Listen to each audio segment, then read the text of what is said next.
esta persona, esta que estamos viendo, ahí hace un verdadero disparate. Lo veremos también.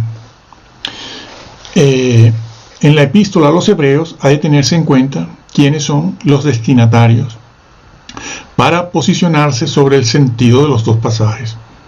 El escrito no está destinado a incrédulos, sino a creyentes.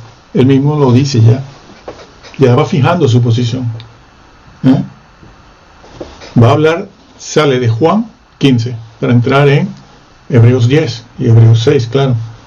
Y ya lo dice. Eso está dicho a creyentes. Sí, está dicho a creyentes. Eso es verdad.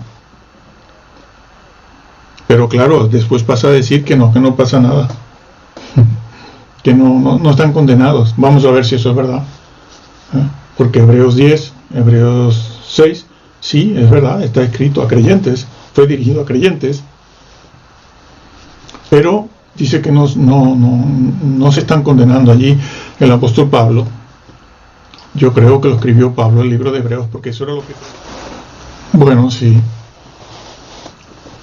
Pero eso es lo que pasa, que hay una contradicción completa entre ellos mismos. Porque ellos, los calvinistas, según quien sea, claro, confunden. Bueno, ustedes están confundidos, ¿no? Porque unos dicen una cosa en cuanto al versículo 2 y otros dicen otra cosa con respecto al versículo 2. Y según lo que digan en cuanto al versículo 2, como consecuencia, también será una cosa distinta la que se diga del versículo 6. Entonces, de ellos, quienes dicen que en el versículo 2 no se habla de creyentes, o dicho de otra manera, de falsos creyentes, pues entonces respetan el versículo 6, porque se dan cuenta de que el versículo 6 sí está hablando de las tinieblas de afuera, y son calvinistas. Pero claro, ¿qué pasa? Que si ellos reconocen falsamente que el versículo 2 está hablando de verdaderos creyentes, bueno, lo vemos ahora, entonces el versículo 6, el 6, no puede referirse al infierno, al lago de fuego. Tienen esa posición encontrada entre ellos. Ni entre ellos se ponen de acuerdo. ¿Por qué? Porque no van haciendo exégesis. Y entonces crean una confusión total. Se contradicen. Por eso no pueden ir a los padres apostólicos. Los padres apostólicos no entraban en este conflicto. ¿Por qué? Porque ellos sabían que el versículo 2 significa cortar, y que se corta a los creyentes verdaderos, no falsos. Y que el versículo 6, esa frase, que se recogen, se cortan, se echan en el fuego y arden, significa lo que significa esa frase en todo el Nuevo Testamento, en todo, igual siempre. Ha sido un grave error, sí. Bueno, vamos a ver el ejemplo. Vamos a ver, los hebreos se dirige a las familias. Si estos versículos están dirigidos a creyentes, nada más. Y lo dice. ¿Cuánto más castigo recibirá aquel que fue santificado? Una referencia a la salvación. Dicen que no, esto es disciplina, pero si el versículo lo está diciendo, señores, lo está diciendo. Y tiene por inmunda la sangre del testamento. Nosotros no estamos viendo el trasfondo del libro de Hebreos. No estamos estudiando el libro de Hebreos. Nos hemos metido aquí porque estas personas de Juan 15 se vienen a este capítulo. Yo no, ellos, ni ustedes, pero ellos vienen a este capítulo para tratar de decir que esto no dice lo que quiere decir, pero lo está diciendo. Y tuviere por inmunda la sangre del testamento, en el cual fue santificado, y hace afrenta al Espíritu Santo de gracia. Por eso va a recibir un mayor castigo. Por eso, que lo dice el versículo, cuánto mayor será el castigo que recibirá aquel que hoya la sangre de Cristo. Y tuviere por inmunda la sangre del testamento, en el cual fue santificado, y hace afrenta al Espíritu Santo de gracia. Por eso va a recibir un mayor castigo. Por eso, Y lo dice el versículo: cuánto mayor será el castigo que recibirá aquel que olla la sangre de Cristo. Porque eso era lo que hacían aquellos hebreos cristianos, no eran ateos.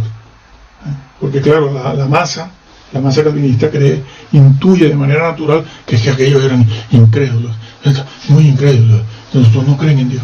No, eran creyentes. Y ellos no están dejando a Cristo tampoco. No se trata de que ellos dicen: no, Cristo no, están en la iglesia, creen en Cristo, pero al lado de Cristo quieren poner a Moisés, a Aarón, los sacrificios rituales, la circuncisión, las fiestas y todo esto, querían ponerlo allí, culto a los ángeles y todo este tema, al lado de Jesús, que es lo que han hecho hoy. Al lado de Jesús ponen el rapto, y venga el rapto, olvidaron a Jesús. Ahora le preguntan a este señor, este señor que sí, y les dice que ellos no van a pasar por el rapto, por la tribulación. Pero si ya muchos han pasado por la tribulación y se han ido, y han muerto, y otros han quedado heridos, con secuelas para toda su vida, y no iban a pasar por la tribulación. Ahora, recientemente, hace unos días, les adelantó, les prometió que ellos por la tribulación no van a pasar, que el rapto es ya. Y están así desde hace siglos, desde el 2004, que yo tenga constancia de fechas, 2009 también, con fechas, ellos mismos. Bueno, pero le siguen. Se han olvidado de Jesús para abocarse a la geopolítica. Este otro señor, sí, también se metió a la geopolítica, dejó el evangelio, está por los spam.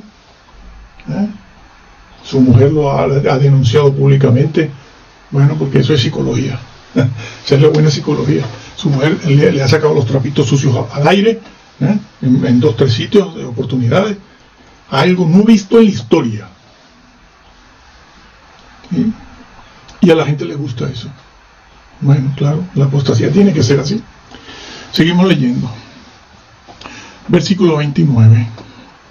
Sabemos quién es el que dijo: mía es la venganza, yo daré el pago, dice el Señor. Y otra vez, el Señor juzgará a su pueblo. Está diciendo. Y utiliza la palabra venganza.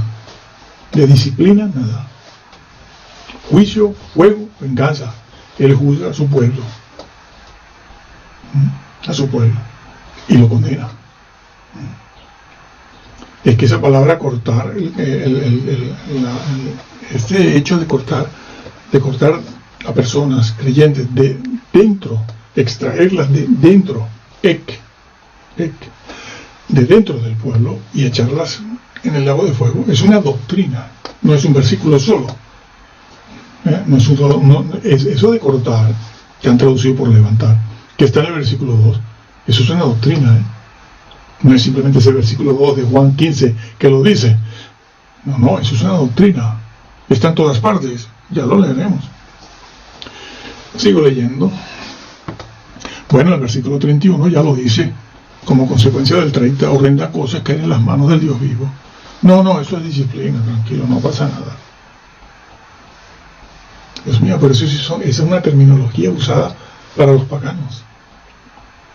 Son vocablos utilizados para el juicio de condenación. Y ustedes han cambiado eso por una disciplina. A la vez que ustedes van pecando también. Horrenda cosa es caer en las manos del Dios vivo. Bueno, vamos a ver. Fíjense si son creyentes. El versículo 23 aquí lo dice. Por otra parte, ciertamente con vituperios y tribulaciones fuisteis hechos espectáculo, y por otra parte, hechos compañeros de los que estaban en tal estado. Porque de mis prisiones también os resentisteis, fuisteis hechos compañeros de los que estaban en un estado igual en prisión. Porque, bueno, está recordándoles el momento en que ellos se convirtieron. Porque hay otros calvinistas, aunque aquí estamos viendo lo que dicen estos son los que dicen y enseñan y creen que estas personas son salvas y no van a perder su salvación. Hay otros calvinistas que dicen que estos nunca fueron salvos. También, claro, porque se dan cuenta del lenguaje y que está hablando de personas que son condenadas al lago de fuego. Pero el versículo 33 vuelve otra vez a darlos por convertidos. Traed a la memoria, versículo 32, los días pasados, después de haber sido iluminados, sufristeis gran combate de aflicciones. Los visitantes, los tíos que no son creyentes, según estas personas, son los que sufren estas tribulaciones, ¿no? De pérdida de los bienes materiales, pérdida del trabajo, sufrieron cárceles, persecuciones, y no son creyentes, según ellos. O sea, de risa, de locos esta gente. Esta interpretación calvinista es una cosa horrible. Horrible. Estoy demostrando lo que he dicho.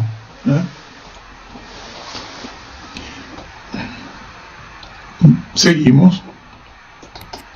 No perdáis pues vuestra confianza, que tiene grande galardón. Premios. No, sigue leyendo más abajo. Porque si me confunden, todos se lo atribuyen a los premios. ¿Sí? Bueno, yo premios no quiero. Pero ahí no está hablándose de premios. Porque la palabra galardón también se utiliza para hablar del galardón. ¿Cuál es el galardón? La vida eterna. Ese galardón lo dice. Porque la paciencia os es necesaria para que, habiendo hecho la voluntad de Dios, los tíos y los primos, según ustedes, bueno, estas personas, que no son creyentes, dice, pero que son bendecidas por Dios, son el objeto de esto que dice este versículo,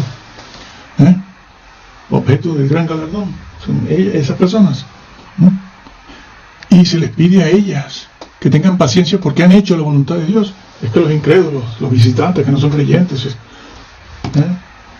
han hecho la voluntad de Dios. No, eso está referido a personas convertidas.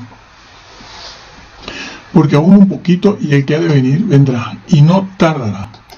Mas el justo por la fe vivirá. Y si retrocediere, no agradará a mi alma. ¿Para qué lo dice si no es cierto? Si no es posible, si es solo una cosa hipotética, ¿para qué lo está diciendo? Perdiendo el tiempo, engañándonos el apóstol Pablo, haciéndonos creer o asustándonos, coaccionándonos para que nos portemos bien.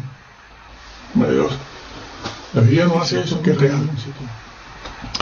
Dice entonces el versículo 34: y os compadecisteis de mí, y el despojo de vuestros bienes padecisteis con gozo, sabiendo en vosotros que tenéis una mejor y perdurable sustancia en los cielos. ¿De qué está hablando? De la salvación. No perdáis pues vuestra confianza, ¿sí? Vuestra fe en el sentido de confianza en esa promesa que tiene grande galardón, porque os es necesario la paciencia, para que, habiendo hecho la voluntad de Dios, tengáis la promesa. Muy bien, la promesa. ¿Cuál es la promesa que se le ha hecho a la iglesia y a los creyentes? ¿Cuál es? La vida eterna. Donde quiera que usted lo busque en la Biblia, en la promesa, la esperanza de vida eterna. ¿Cuál es? Esa, la esperanza de vida eterna. Esa es la promesa. Y se lo está diciendo por encima, ¿no? Bueno, dice el 10:26, a ver si es verdad lo que dicen estas personas. Porque si pecaremos voluntariamente, bueno, aquí está el pecado voluntario. Ya de entrada, el calvinista dice, bueno, sí, es serio, pero de todas maneras no importa. Yo peco voluntariamente. Sí. Voluntariamente, después de haber recibido el conocimiento de la verdad, ya no queda sacrificio por el pecado. ¿Para qué les dice esto? Ya no queda sacrificio. Vamos a ver qué más. Que estos creyentes a los que se le dirigen estas palabras en Hebreos 10 y Juan 15:2, insisten en ser rebeldes. Lo dice. Dice, no, es que estas personas, estos cristianos son rebeldes e insisten, quieren ser rebeldes. Y el Señor no le queda otro remedio que, bueno, dejarlos. Supuestamente. Pero no es eso. Están torciendo la Escritura completamente. De rebeldía voluntaria contra Dios, nada menos. Levantando el puño contra Dios. Pero los considera creyentes, que no pasa nada. Al final no va a pasar nada. No se van a condenar ni va a pasar nada. Que entra de lleno en un pecado voluntario. Es un creyente que se aparta, interrumpe la comunión con Cristo, Por lo que no lleva, ojo, que si pecan voluntariamente, ya no se puede hacer otra cosa. Has caído, que es lo que está diciendo en todo el capítulo. Les advierte de no regresar atrás. Versículo 27. Sino una horrenda expectación de juicio y hervor de fuego que ha de devorar a los adversarios. Hervor de fuego. ¿Qué lenguaje? Porque Pablo les habla a ellos en estos términos. De juicio final condenatorio en el fuego. Y lo compara con los adversarios. Lo compara con los adversarios. Y estos términos que se utilizan revisten una gran gravedad. Porque el pecado que están cometiendo, de hecho históricamente algunos lo cometieron, es un pecado del más grave que se puede cometer. Y por eso la terminología que Pablo usa en forma comparativa para hacerles ver cuál es el destino de ellos y que si pecan de esa forma voluntaria, no hay más remisión por los pecados. Nos dice allí, ya no queda más sacrificio por el pecado. Es decir, Cristo no va a bajar de nuevo y volver a la cruz y a hacer lo mismo otra vez para que tú te salves. No puede hacerse, que es lo que está dicho también en Hebreos 6. Esto es una repetición de Hebreos 6, una ampliación. Bueno, pues eso es lo que está diciendo. Y repito que aquí se habla de castigo y de fuego, no de disciplina. Eso de disciplina y rebeldes, eso lo han metido ellos aquí, desviando todo el consejo de Dios. Lo están desviando. Estoy citando los versículos, ustedes lo tienen ahí delante. Bueno, y es lo que al hacer eso, entonces dan a entender que tanto el mismo Señor como Pablo, en este caso, estaban usando un lenguaje equívoco. Es decir, esos vocablos no significan lo que quieren decir. Lo que significan, no quiere decir eso. Entonces, el lenguaje no es de inspiración verbal. Según ellos, no es de inspiración verbal. De allí que todos esos creyentes van acercándose al fuego y van cayendo en pecados graves. Grandes, pequeños, medianos, pecados graves. Muchos de ellos no entrarán. Bueno, hacen de la inspiración verbal un lenguaje equívoco, pero la Biblia no es equívoca. Y el lenguaje que está escrito en el idioma griego no es equívoco, sino inequívoco. Juicio, fuego, disciplina, pecado voluntario, quiere decir eso. Pecado voluntario, quiere decir eso. Bueno, pero es que en el versículo 23, vamos a verlo. El versículo 23 ya lo decía, mantengamos firme la profesión de nuestra fe sin fluctuar, que es fiel, que fiel es el que prometió. ¿Qué necesidad hay de decirle que se mantengan firmes en lo que un día recibieron? Tanto la doctrina como la moral. Por cierto, que muchos de ellos utilizan esto de Juan 15:2, de Hebreos 10:16, para decir que no pasa nada porque esos son pecados morales. Se refiere a pecados morales. Señores, yo quiero que alguien me diga, ¿dónde? En el libro de Hebreos se habla de lo que por lo general ustedes entienden por pecado moral. Sí, el primero, el adulterio y la fornicación, o el dinero distraído. Y la pedofilia, que está abundando mucho, también, sí. Eso es lo primero que entienden. Pero aquí no se habla solo de pecados morales. En el libro de Hebreos no se menciona ni una sola vez, porque ese no es el tema del libro de Hebreos. Es verdad que el adulterio te pierde, la fornicación también, el asesinato y el homicidio también, el consumo de drogas y la pornografía también te pierde, y todo eso te pierde. Pero aquí no se está hablando de eso. Y en Juan capítulo 15 tampoco. El versículo 27 dice eso, sino una horrenda esperanza de juicio y hervor de fuego que ha de devorar a los adversarios. El que menospreciare la ley de Moisés. Bueno, sí, el que menosprecia la ley despreció la ley o desprecia la ley de Moisés por el testimonio de 2 o 3 testigos, muere sin ninguna misericordia. ¿Y por qué trae a Moisés aquí? ¿Y para qué habla? ¿De él para qué? Y cuando habla de él, ¿A qué se refiere? La ley de Moisés, la ley moral. La ley moral. La menosprecian allá en el Antiguo Testamento y en el Nuevo esta persona también. Desprecian la ley. En el sentido de que no es necesaria. Portarse bien, sí. No te van a mandar a matar, a asesinar, por supuesto que no. Pero es que eso tampoco lo hacen el común de las personas. Por el testimonio de 2 o de 3 testigos muere sin ninguna misericordia.